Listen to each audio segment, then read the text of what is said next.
your host, Ilyana Capellan. Good morning. We're glad you could join us for Wake Up Wiregrass. This morning, the scene quite different than it was just hours ago. Kern County Sheriff's Office is searching for 2 escaped inmates. This is breaking just a couple of minutes ago that we got word of heavy police presence, and so we showed up, and this is what we see so far. Today is the 3rd Monday of January, which marks the celebration of Martin Luther King Jr.'s birthday. We're talking about issues that are becoming political issues, but before they were political issues, they were civil and human rights issues. And you deleted your personal Twitter account after posting tweets, including one that had said, "I understand it was a black police officer that shot the white female veteran.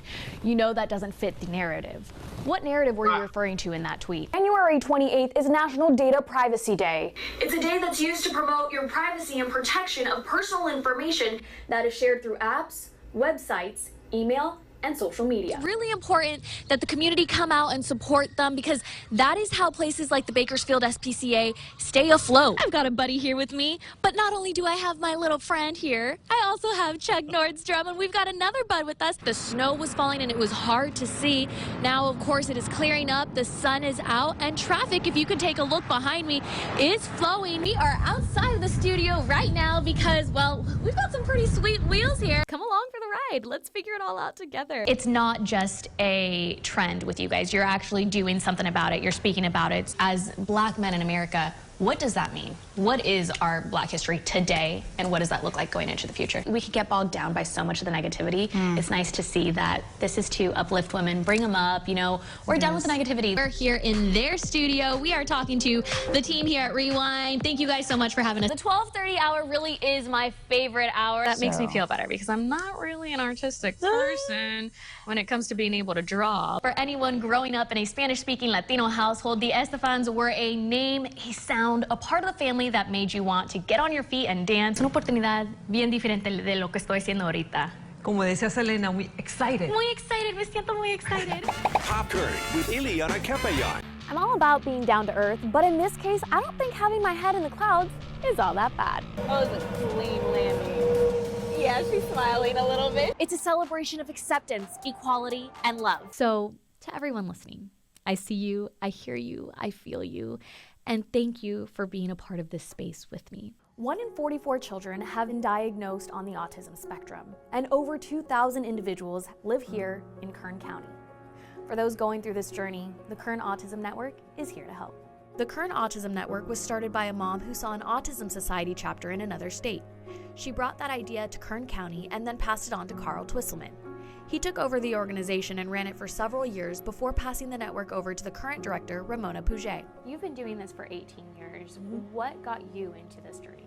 My oldest son with autism, who is 30 now, when he was first diagnosed, I basically changed my whole outlook of what I wanted to do in life, went into psychology, wanted to better understand the way the brain functioned, you know, what was it service-wise that he was going to need, what type of therapies, you know, what did we need to do to be able to better assist him.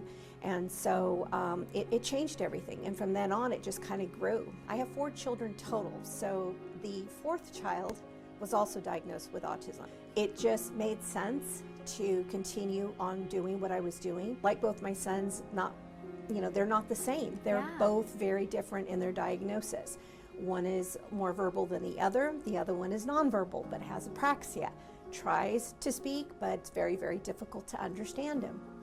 So again, that kind of led me to continue doing what I'm doing, but it's because there's a need. We do what we do for the organization to make sure families have the resources and information that they need to help them. What are those resources? So we are able to offer parent support groups that we have once a month. We are able to offer programs for the families to participate in, because it's very difficult for families to get out in the community without being judged or being able to afford some of the things that are out there. We try to offer everything that we do free of charge. Basically, the organization, you know, is here to help families, but I like to consider them as family. Tell me about the family that we're going to be talking to today. So, the Martinez family, wonderful family.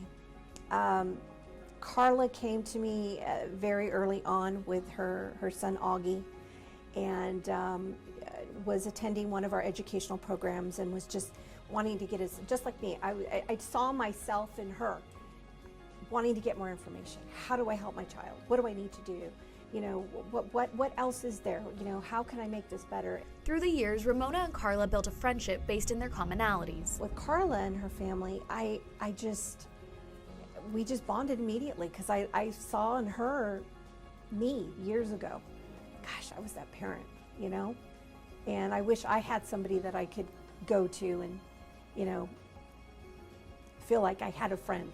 Like Ramona's family, Carla also has 4 children, 2 of whom are autistic. Meet Augie and Alex. Both have varying degrees of autism. And this is the world of autism. This is the world of autism.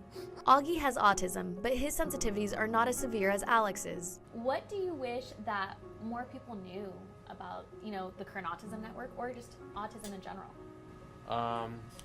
Well, some people may not know how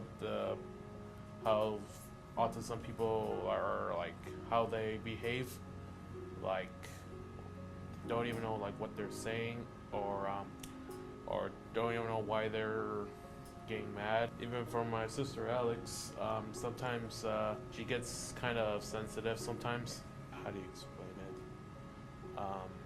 Like sensory to sound. Oh yeah, And lights. sensory sounds and lights. Through the Kern Autism Network, Augie has been able to grow and experience events that the organization puts together. Even though I'm already 19, I go to the Autism Society adult group. That's cool. What do you get to do in that group? We communicate and socialize with each other. The Autism Network has provided a sense of community, support, and belonging for families and individuals going through their own autism journey. While the sense of happiness and belonging exists within the Kern Autism Network, the negative perception some people hold about the disorder can be overbearing.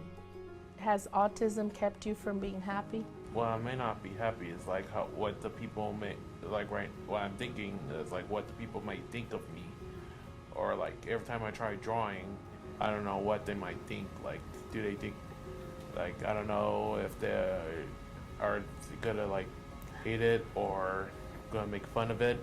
So you're afraid of how people would judge you, Well, judge your work. well, yeah. And what is the one thing Mom always says? Your abilities, right? My abilities. You look at the abilities, right? What we can do. And one thing we can all do and learn from the Kern Autism Network is this. I feel like you bring people happiness. In a world where you can be anything, be kind.